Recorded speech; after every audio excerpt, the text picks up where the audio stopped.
What's going on, guys? You know me by now. My name is Glamit, and today I'm joined by someone who you definitely know because they're... Hold on. How do I describe this? Say what you want to say, man. I was gonna say the hottest trending Sugo YouTuber. I don't know if I am, but you know what? Who knows? I might be. Right. Okay. Today's video, guys, I had this great idea. I contacted NOOCH, and NOOCH seemed okay with it. I really want to talk about farming guides. Now, if you guys have ever gone on YouTube and looked up roster reviews, you're either going to find my channel or NOOCH's channel, because we're basically always doing roster reviews. And something that I'm sure you agree with, and please do jump in and tell me if you do, I always see people going for the same thing every single day. I'd say 7 out of 10 rosters, the exact same characters, the exact same farming path. And then when you try and engage with the audience and you talk to people, you guys watching, a lot of you say, well, there's only one way to play the game. Have you ever encountered that? Or do you think that's just a me problem? I think I've encountered that in the last week because everybody bought the Lightspeed bundle, and now it's like, what do I tell people because everybody looks the same? I've never done a percentage, but there's definitely selected paths. Yep. But I see a lot of rosters from beginning a game to even like mid to late game. I mean, I've seen a roster recently, the guy was farming Inquisitors as a free-to-play account, like right off the bat. Yep. But yeah, for the most part, everybody's staying in that range of like Revens to CLS to Executor.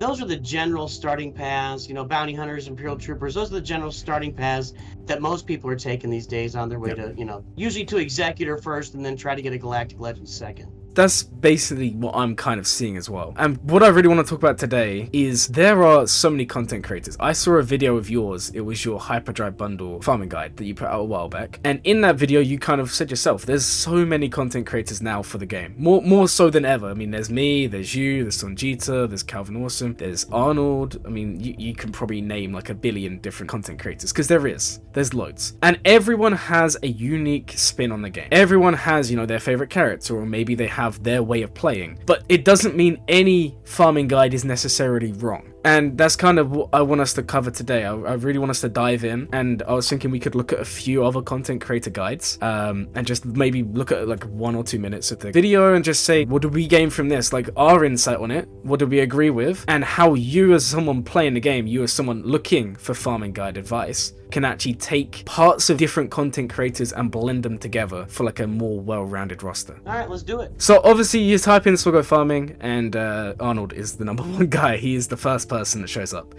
And I'm sure you have seen Arnold's farming guide. I'm sure everyone by this point has seen it. I think this year it was the Jabber, wasn't it? He talked a lot about Jabber in his farming guide because he delayed it, didn't he? Because of the raid. And this is very interesting to me because it was very different to the last couple that he'd done. I kind of like it because I'm personally, when I'm building rosters, and my unique twist on it is I prefer newer content over older content, because I think the newer content that comes out is better for giving you that edge over someone who's gone for something older, right? I know everyone has their different views, but that's kind of how I see it. So I do like the fact that we're going for something newer. I also like the idea that you're pushing to keep up with the endgame content because of obviously the crate raid. Unfortunately, we had the Endor raid announced. I think this came out before that. Next year, who's to say that we won't have another raid or another raid? And you can't just, in my mind, you can't just tell a new player starting the game, you got to farm Jabba, but then stop, go farm Leia, stop, go farm someone else. You know what I mean? I think that's a really, I'm going to jump in. I'm going to say, I think that might be the most important point right now is Capital Games is clearly, and Arnold put out a video today that said something big is coming. I've been saying that since this Lightspeed bundle came. There's something giant around the corner, which I think maybe in 2024. I don't know what it is, but they're clearly trying to open up the game. And, you know, Phoenix, useless for 7 years. Captain Rex makes them, you know, the top of the meta team. Even Ewoks, I mean, Gerbil now is rolling through all sorts of other teams and even defending with Nisa in there. And they're doing stuff to make all these teams relevant, and they've been doing that for a couple of years now, ever since Conquest started. You know, they've been giving these what the extra care, I can't think of the word, helper characters, whatever. Lifters, right? Lifters, thank you, there's a word. And I just think, and now they've taken that to the extreme of, you know, you could pay $10 and get Kylo Ren in a couple of months. And I just think something giant is around the corner, and I have some ideas for what I'd like that to be, but that's to say this, you know, you look at these farming guides, and they just are right now, they're changing constantly. And that's why right now I'm putting out like a monthly farming guide. I'm doing a quick 10-minute farming guide every month because they are changing this game nonstop. And I'll turn it back to you, but I just want to get that in there. That's a great point. And talking about monthly farming guides, I'm gonna have to make a new one because my farming guide was all about Starkiller, and now everyone's kind of just bought him. So it's kind of like, hey, it's fun, but you know, you can't compete with the wallet, right? Like I said, we're not gonna be saying anything too bad about these guides because every farming guide is good. But the point I wanted to raise there is just this is why I recommend people, and I know you've said it before. We do need to look at other farming guides before you make a decision, because when you play this game, you're not, unless you're spending £10 on the grey like tomorrow or whatever, you're not gonna get the Galactic Legend, you're not gonna get the character you want done straight away. It's a multi-month process, so doing a little bit of extra research can go a long way. The next one to pop up here is AP Games. He has Jabber on there, he has JMK on there, then he has Starkiller, Malgus, the 3 Proving Grounds characters. It's a general one. I'm a fan of a wider, more well-developed roster, and that's something he always pushed from the beginning because of his, like, you know, core farming teams, and I mean, he always used to push it. I don't know if that's as relevant now today, but I've always been a fan of that approach, which is very different to a lot of other people who are all about the stay lean, you know, Imperial Troopers, you go into the next team. I mean, what do you think? Well, you know, AP came out. He was the originator of in the original Grand Arena format to say, hey, just build these core teams and fight people that way, and you're gonna climb fast doing that, and you can. When you're in Carbonite, because it just used to be so much different. You'd be in a bracket with people at 2 million galactic power. You'd get to the top of that bracket with the roster because it was a great balanced roster.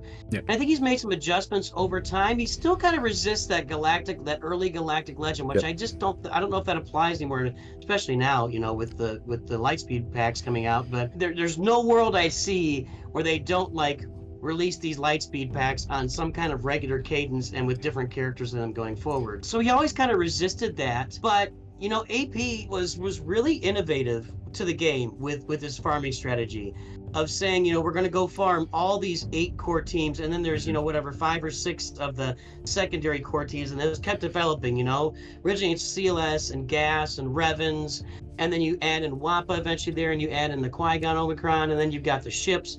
So he really has kind of adjusted over time, but he does a great job of communicating and a great job of really explaining and demonstrating the benefit of farming that way. So he's kind of, for me, I feel like AP was the one that really brought the farming guide and the roster review to the front of the game, and really brought those and made those really important to the game, more important than they had been in the past. I think that's a really good take. I mean, I have nothing else to add. You truly are the best, right? It's true. I am. Right. Yeah, I 100% agree. And again, if you compare it to the one we saw before with Arnold's one is more about getting each character to unlock the next thing, to then unlock the next character along the path. It's like a general progression. Whereas APs, you don't necessarily follow through all of these different paths. You kind of stop and invest. And again, guys, the point of this video, you can play the game however you want. Take a bit of someone else's farming path and combine it with someone else's, and then you get the best thing ever. The other thing about AP is farming those core teams sets you up for a lot of success down the road too.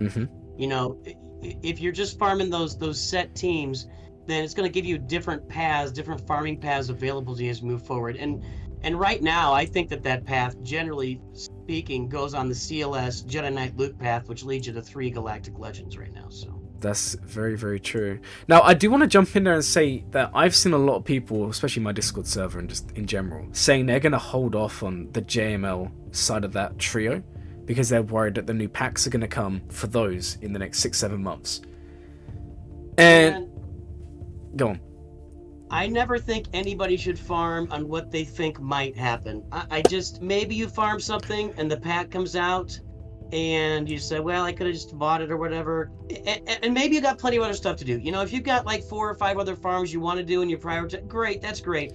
I've seen a lot of people that said, well, I didn't farm that because I thought that this might happen in the game.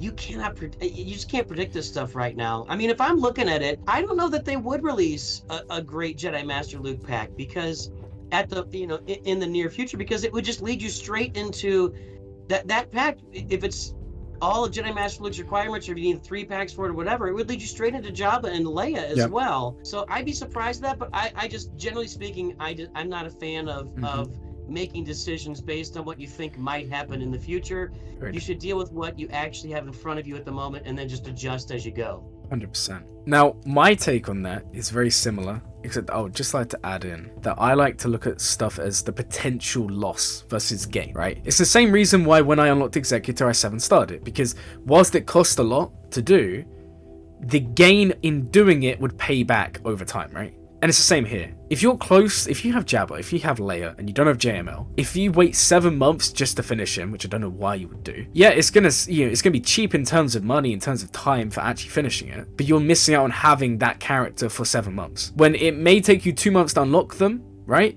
But you still have the benefit of having them for 5 months. And I feel like that outweighs the opposite, right? That's kind of my take on it, which is why I kind of say to everyone, like, these packs are great, but you shouldn't base your farming plans on them. Yeah. Whilst we were talking, I found your farming guide for returning players. This was uploaded 2 months ago. I didn't like it, so have another like. Enjoy. Thank you. I know from the video that you talk about how, like, if you're returning to the game, you should build on what you have before you start building on new things, right? And I think this is also very important, because when you go and you watch a farming guide, I could watch your one, you could watch my one, we could watch someone else's, and it's always starting from scratch. It's always starting from day one, or it's starting from Hyperdrive bundle, and it never kind of tells you where to go if you're coming back. Like, for example, one of my best buddies from when I was at school, he downloaded the game again, and his best characters when he got back were literally like Gear 12 Commander Cody, Gear 12 Clone Sergeant, because back in the day, these weren't the worst characters ever, right? And he was like, well, what do I do? Okay, they were terrible, but come on, I like to tell him they were better than they were, right? I said to him, you can go and watch these guides, but don't just start from scratch. You don't need to. You can adapt and build from where you are right now. And I really like guides like this because it touches on something that no one else is doing. Because you have taken a scenario that applies to, I would say, the majority of players. That is way more helpful to me than watching a guide where you're starting from scratch. Yeah, I'm starting to do. I've published a lot of different guides because I look at returning players rosters all the time, and yeah, they're sitting there and they've got a CLS team and they've got the Ewoks and they can get 3PO, or they've got both Revans sitting there, but they quit and they don't have Malik, but they're all at Gear 11, Gear 12, which was fine when they quit the game, and it doesn't work now. And it's like, don't go out and spend 7 months getting Kylo Ren. Just take 2 months and finish off the CLS team, or finish off this. Yep. These are end game teams. So I think it's really important when someone's looking at when you're looking at what to do with your roster, you got to look at what you have on the roster right now. Don't just go out and find something new, because I've also seen people all the time. They're always like, okay, I got to figure out my next Galactic Legend, and I look at them like, you got a Gear 12 Grievous team here, you got a Gear 12 Traya with her, you've already got the Omicron on her, you got a Gear 11 CLS team. Why are you going to get a Galactic Legend? You could build 3, 4, 5 teams right here in front of you, and you could do it in half the time. Maybe less than half the time. Go do that, man. Don't go get that big shiny object. Agreed. You can just follow any guide and every guide. Go and watch every content creator out there and do learn from all of them, because I'm sure there's some characters in this game that NOOCH can't stand. I'm sure there's some characters in the game that NOOCH may not know their true potential. Young Han, obviously, right? Well, yeah, obviously. And there may be some characters that I like and some characters I don't like. And if you just watch one person, or if you just watch one guide, you are going to get a very one-sided view to the game. I like to describe it as the cookie cutter rosters, where you basically have someone that's just gone to their drawer in the kitchen, found a cookie cutter, and they've just cut out the roster. It's exactly the same as everyone else's. There's no variation, there's no difference. In Grand Arena, you're going to be like, if you go in a matchup, no one likes mirror matches. That's basically what you're engaging in. For me, I like variation. Whenever I'm looking for a roster, I'm looking for the unique, the personality. And that's kind of what I look for. Like, if you want a Relic Ugnaught, you Relic Ugnaught. I'm not saying it's a good decision, but in terms of having fun and enjoyment in the game, this is something you need to do. And I feel like if you are going to follow one guide specifically, you're going to fall into the trap of just having the same account as someone else. And in my mind, that then leads you down the route of maybe giving up the game, because where's the enjoyment if you're just basically playing the game for someone else, if that makes sense to you? It all makes sense to me. And what I think is, and I think what part of what you're saying is, I have seen people who will come onto the channel and say, I'm following AP Gains guide, and they've got it like literally to the T, farming exactly, the guide. And it's like, that's great, but you're probably getting a little, maybe that person, honestly, maybe that's their 100% pure enjoyment, is to take somebody else's guide, put it down on a piece of paper, and then just go straight after. For me, a lot of the enjoyment about the game is figuring out my own path, and that path can change from time to time. I've got my free to play account, which is my main account, and it's going to be overtaken here in the next 6 months by my hyperdrive account because I'm paying for that account. Yep. We're seeing how those two work together. They're taking different paths, but similar paths. You know, I've got the Java rush going on right now. I just think you need to take in all the content, because you don't even have to watch farming guides. Yep. You can just watch different videos. You can watch Arnold stream. You can watch me stream, Glurmy. You can go over watch Zara stream. Yep. You know, anybody that's out there streaming or making videos, just go watch them, and you can come up with your own apps at farming path. You can take a piece here, a piece from there. I just really, for me, the creativity and the fun of taking what you see to be best in the game, and internalizing it, and then putting it out on the screen, and sticking to those farms. You know, finish those farms all the way to the end, and then move on to the next thing. You're going to end up with the roster that looks like you want it to look, and you should regret nothing. Regrets are not worth any of your time. Just, if you wanted to finish something you didn't finish before, then just go finish it. So I just really think everybody should build their own farming guide based on the information available and at hand, and then have a lot of fun with it, and then, you know, jump on roster view streams or whatever, and let's all have some fun looking at all these rosters together. And I think that is a great summary. I have two things to add, and then we can wrap this up. The first is I've actually got a video coming out, I think it's next week, because I'm on holiday. I'm going to the beach. Lucky me, right? Nice. Yeah. Unfortunately, no GAC streams from the beach, but hey, it is what it is. I recorded with a subscriber because he contacted me and said he'd followed my Starkiller plan before the Starkiller packs came out. And he'd unlocked Starkiller in, I think, 3 months, roughly, from Hyperdrive Bundle. So he bought Hyperdrive Bundle. He'd never played the game before, so he's a brand new player. He unlocked Starkiller, and he joined a voice chat, and we spoke about it. And he'd made some changes. He'd looked at the guide, he'd followed the guide to a degree, and then he'd made changes, one based on events in the game. Some characters got Omicron, some characters got reworks, and he invested in them. And secondly, he really took advantage of other content creators' guides. And his roster is really, really nice for what it is. And the other thing, which my mind has gone so blank, guys, I can't remember it. We've made the point. We showed some rosters. We showed some guides. Just go out there, watch different content creators. Everyone has a unique twist, and then you'll get the best roster ever. But just don't give up. Don't invest in bad characters like young Lando. He's trash. Guys, I can confirm. I have him R9. Don't do it. But other than that, have some fun. Right. My name is Glurmit, and your name's Nooch. I am Nooch Too Good. Come check me out. All right. Thank you all for watching, and as always, guys, have a Glurmit day. And the other thing, which my mind has gone so blank. I did have something in my mind to say, but now I've forgotten it. It was about I can't remember now. This is engaging content right here, folks. I mean, this is killing it. This is why you watch Glurmit. Right. Well, we'll just pretend that point never happened. I can't. I wish I could rewind. Oh no! Why have I forgotten? I thought we were pretending like that didn't happen. You're still going? Yeah, apparently so.